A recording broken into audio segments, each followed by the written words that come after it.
All right, so it should be right up here past this brook. All right, but what exactly are we looking for? Well, you'll know when we see it. And here we go. Okay. It's a bit underwhelming, if I'm being honest. Yeah. You said Dudleytown? Right. There's nothing here but a few cellar holes, some old stone walls, some trails. Well, there was once something here. It's been rumored that the residents of this small village in northeastern Connecticut were plagued by a curse. Oh, okay. All right, so here, take this shovel and dig me a hole. I can't get through. It's all rock. Frustrating, huh? Indeed. Almost enough to drive you mad.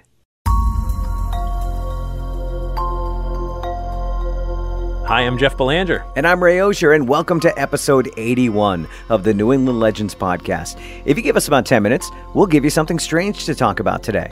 We're on a mission to chronicle every New England legend 1 week and one story at a time. And we couldn't do it without the help of our Patreon patrons who bring you this episode this week.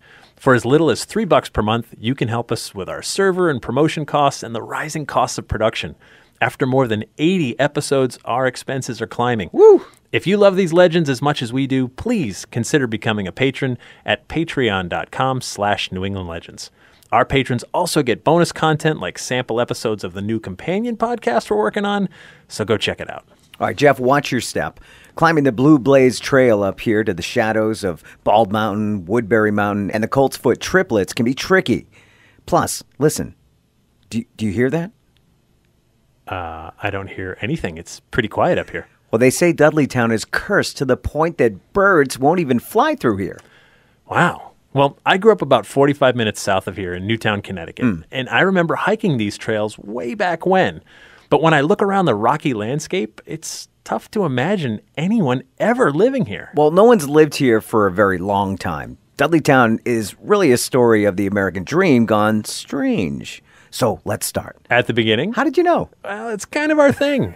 Where are we heading? Jolly old England. Okay. 1510 AD. We're looking for a chap named Edmund Dudley. Word is he's responsible for bringing a curse over the pond to the small Cornwall village of Dudleytown.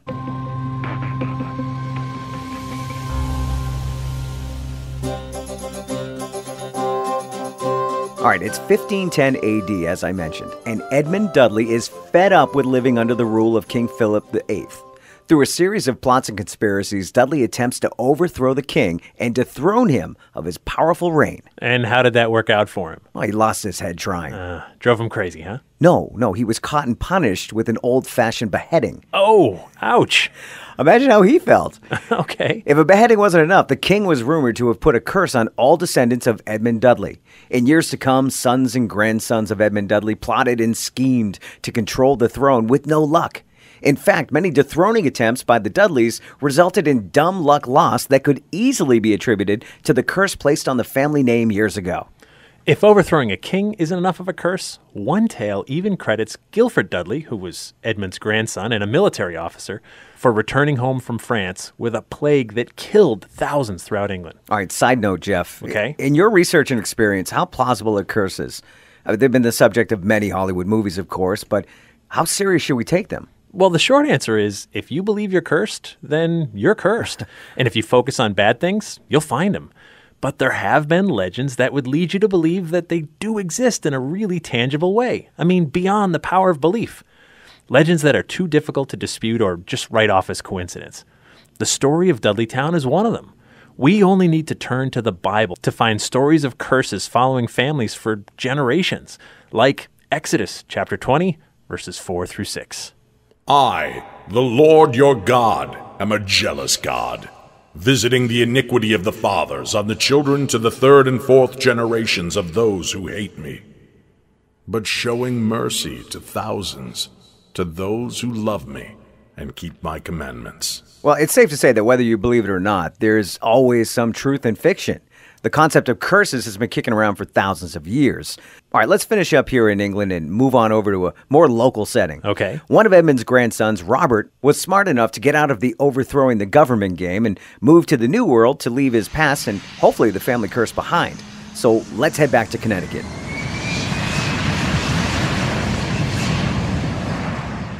it's good to be back in New England. All right, it's 1747, and the land is pretty unsettled.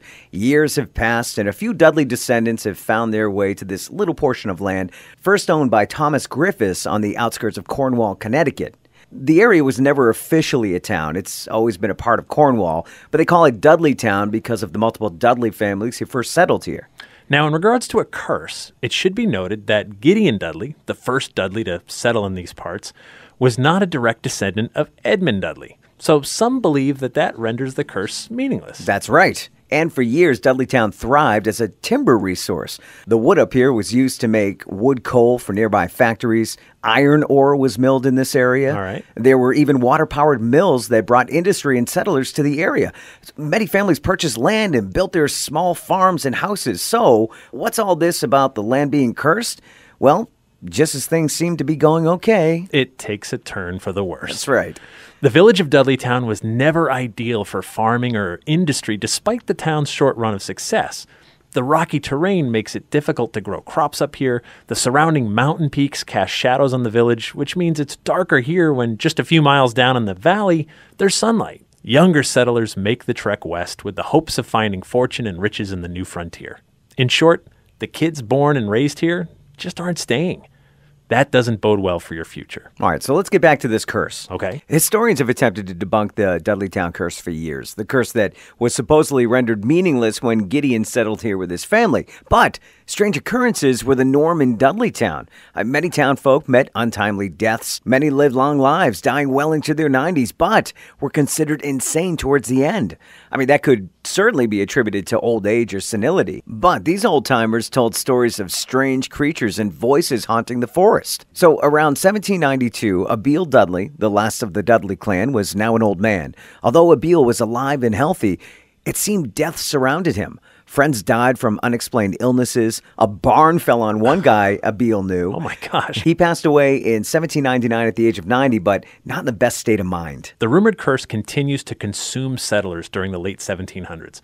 One family who lived in a house once owned by Abiel Dudley lost family members who lived close by when a plague swept through the area. Out of despair, they retreated to New York, where some believe the curse followed. Soon after they settled in their new home, the family was savagely attacked by Indians. Ugh. The father, mother, and infant daughter slaughtered. The remaining children held for ransom. Now, many prominent people passed through Dudleytown with strange stories of death and insanity surrounding them.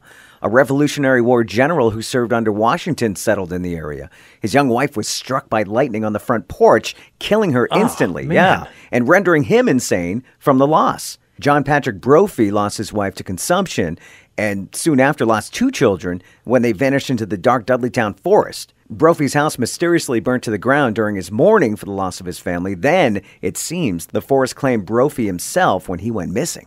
In the 1920s, Dr. William Clark makes a quiet home for himself and his bride Mary after falling in love with this quiet Connecticut countryside. But Clark was once called away on a medical emergency in New York City, and upon returning home, he finds his wife has allegedly gone insane, making claims of ghosts and goblins calling out to her from the dark forest. She commits suicide soon after. Just one of the many curious stories that surround settlers of this region at the time. Now, some would argue that these stories of sickness and insanity were common in those days, but you have to consider the size of the population in this specific area, which was pretty small from the start. Right. And near non-existent toward the end. The fact that so many strange things happen to such a small amount of people living in a tiny area is cause for curious speculation. I mean, certainly the claims of a curse are not too far-fetched. Well, it was Clark himself, along with friends and neighbors, who founded the Dark Entry Forest Association in 1924. To this day, the association dedicates their resources to protecting the land that so many fell in love with, despite all the tragedy that followed through the years. It is strange, though, about the birds. I mean, we haven't heard a peep up here. Well, that can be explained. How so? Well, songbirds don't live in the mountains. They live down in the valleys where the food is, Jeff. Okay. If you go to any mountain area, you don't hear birds sing too much. Right. It's quiet, which is how the folks in the Dark Entry Forest Association like it. Several of the association members still have homes on the land. And while ghosts and legend enthusiasts find Dudleytown fascinating for obvious reasons, the locals find comfort in preserving the natural beauty of this small sliver of Cornwall. And they don't take kindly to trespassers either. Curse or no curse, sometimes the past is best left in the past. But if you look for bad events over the span of 200 years in a place where people lived and died, you'll find it. Maybe the curse is people like us lining up every bad thing that ever happened in Dudleytown. No solid evidence in Dudleytown, but the stories speak volumes in the case for trouble. We can't help but try and tie it back to an alleged curse. People have a need to rationalize their fears. If bad things are happening, there must be a good reason for it. Yeah. Curses, bad juju, fate, religion. Sometimes it's easier than the simple explanation of sheer coincidence. But I think we can agree that some weird stuff went down in Dudleytown. Yeah. Incidents that are best explained as unusual. Well, that's what we do, Ray. The unusual.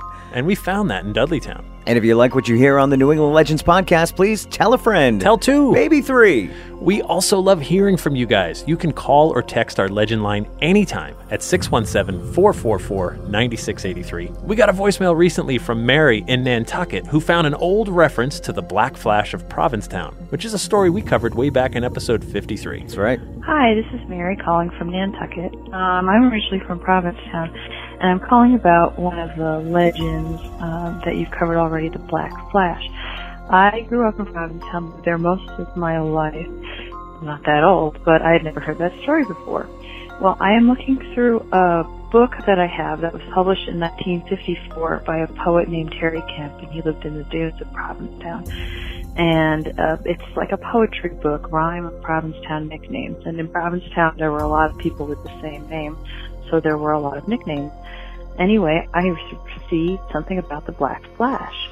Kemp writes, well, who the Black Flash is frightens the ladies, peeking in through windows when not drawn the shade is.